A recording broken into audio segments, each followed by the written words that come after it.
I think a lot of people think that buying local is expensive or is too hard to do. Whoa. Come to Logan Street Market. Or that you have to find a farmer or you have to go to a farmer's market. Come support these other amazing local businesses. I think it's a lot easier than people think.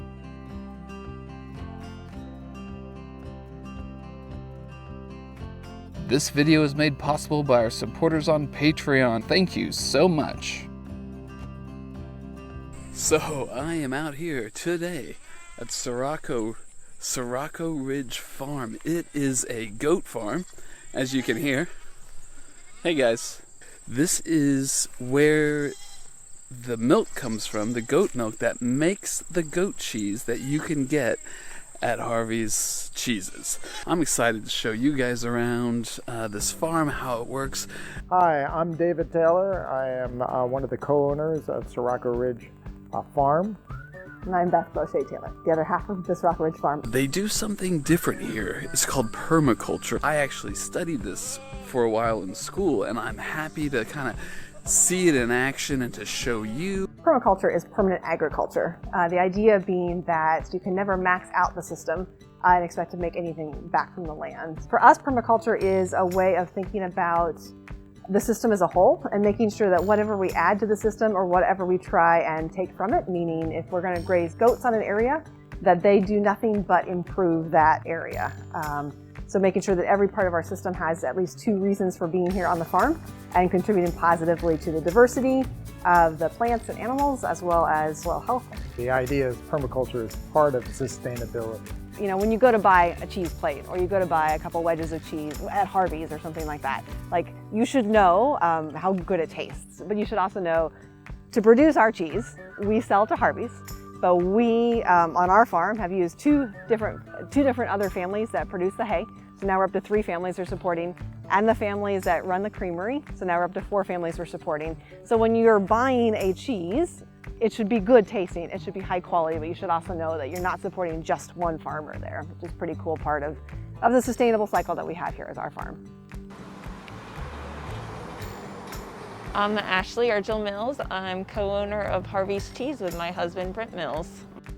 You're Ashley, he's Brent. Who is Harvey? Harvey is our 3.5-year-old son. That's really how my husband convinced me finally to go for this idea. My husband had been talking for ages about wanting to open Louisville's first cheese shop. He said one day, you know, we're gonna call it Harvey's Cheese, and that sold me. I love cheese. Yeah. I don't know anyone that doesn't love cheese. I don't think they can be trusted. They absolutely cannot be trusted, no. Yeah. Well, we appreciate you asking us to be a part of this. Well, and thanks for having me. What I like about Harvey's Cheese, if you don't know anything, if you know nothing about cheese, if you've been eating Kraft singles your entire freaking life, you can show up and just be like, help. We have 2 cheesemongers, Jess, who's a certified cheese professional, Right. which means she passed a really difficult test to get that certification. And then we also have Adam, who you talked with, who's amazing, who is our manager. Let's taste some cheese. What do you got for me? Between them, they have 20 years experience of working in cheese, and so they know a lot. My name is Adam Steckler. I am the general manager of Harvey's Cheese. Okay. I am also a cheese whiz. Cool. So I guess my most important question to you when picking out cheese is, what do you like? Well, let me take a look around. It's like, I want some of everything. Goat. What do you feel about goat? I love goat cheese. All right. There's really nothing I don't like. I'm just trying.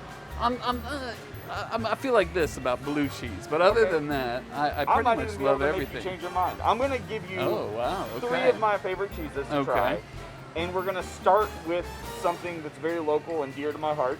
The first cheese we're going to try is the Sirocco Ridge Big Softy.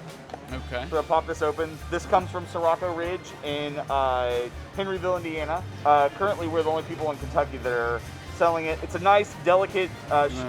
Show the camera. It's a nice, delicate goat's milk cheese. It's very low in acid, so you don't get a whole lot of goaty funk to it. It's just a very sweet, delicious cheese. Part of the thing of having them out on forage here is that's going to affect the milk. So when we decided to be making things with our milk, we wanted the highest quality milk that we could make. And the milk is affected by terroir, just like wine. So what you're growing on is going to affect your milk that way. In addition, it's affected by the feeds you give them. If you give high quality feed, you're going to have a different tasting milk than if you feed them not very good feed. So mostly what they're eating is local forage, as we're seeing here. They're not so interested in just straight grass. The other thing is we have 2 hay farmers and we bring in local grasses because unfortunately we can't feed them enough forage to give them their total nutrition. And then we top that off with professionally manufactured supplements, and that combination makes sure that if there's something missing in our local plant life, that they're balanced out. And that combination has made a milk that is really appreciated by people who drink it. I actually use this when I make cheesecakes at home. It has essentially no goatiness that people traditionally think of goat milk. Gloved up, so we'll just pass this right off to you.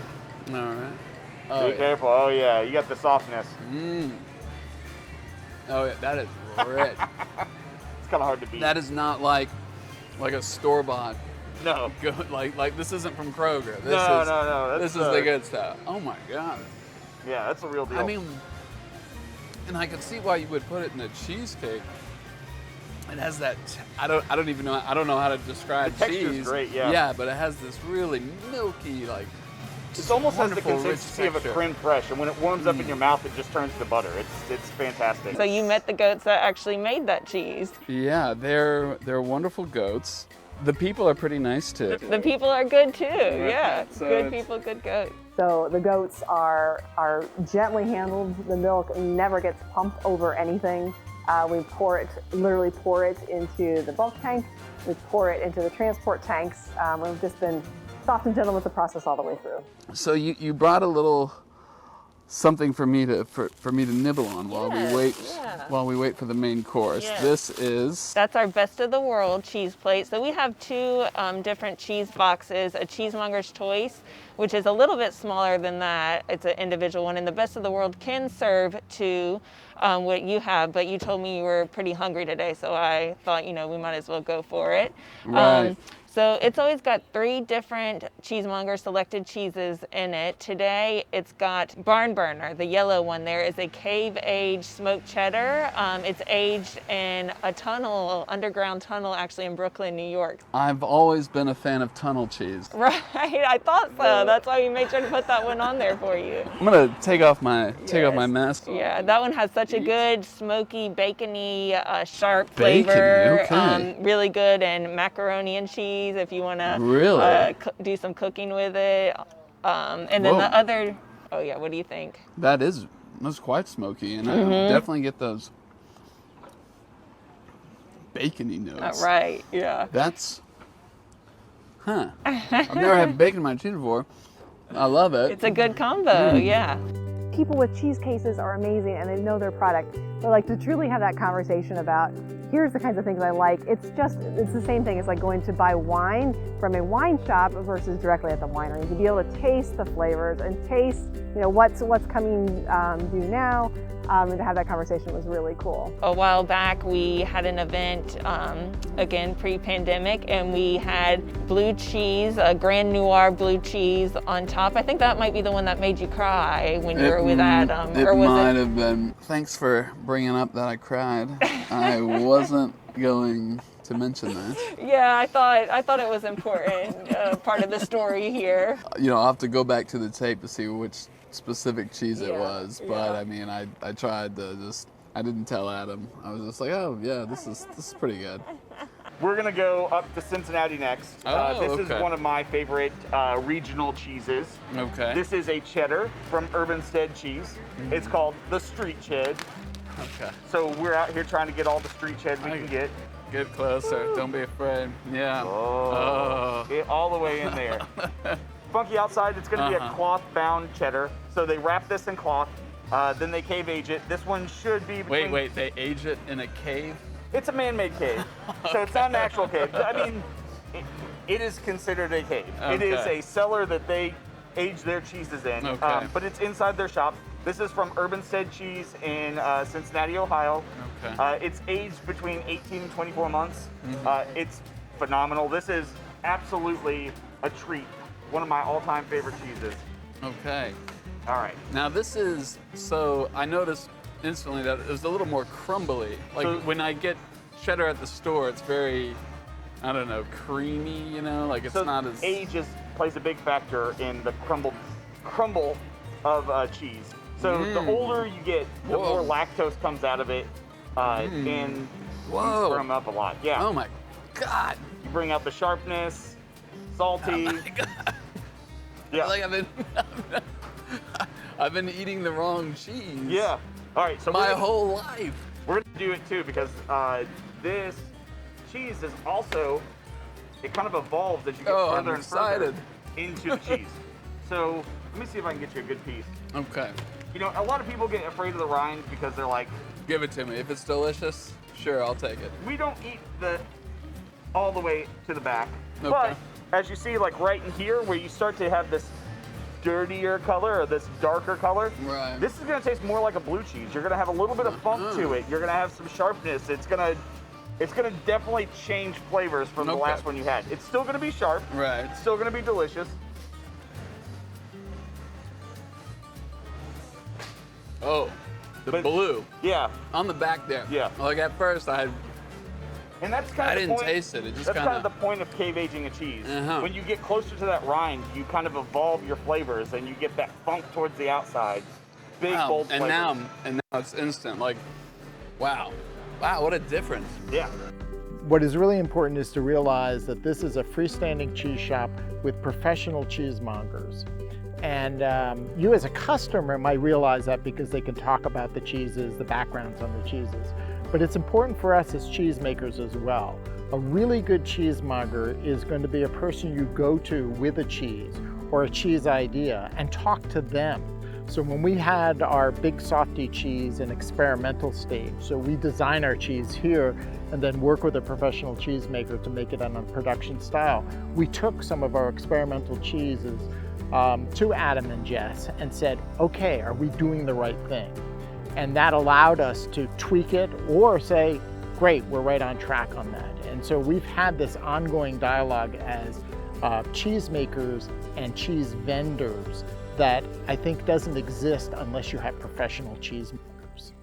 It can be a little intimidating. A lot of people aren't experts in cheese. They just know they like cheese, but they don't know where to go from there. For us, we want to be the people that you can come to and learn more about cheese.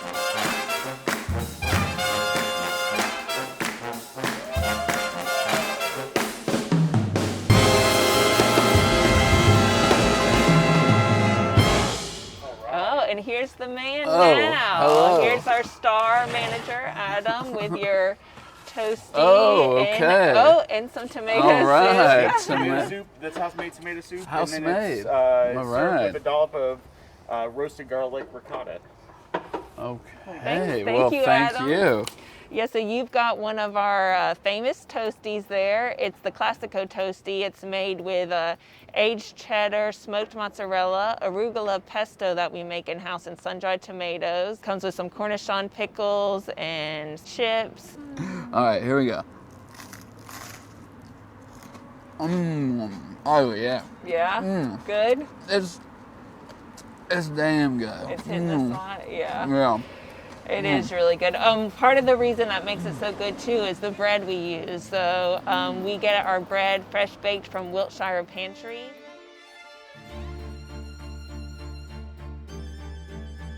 Good bread, butter, amazing cheese.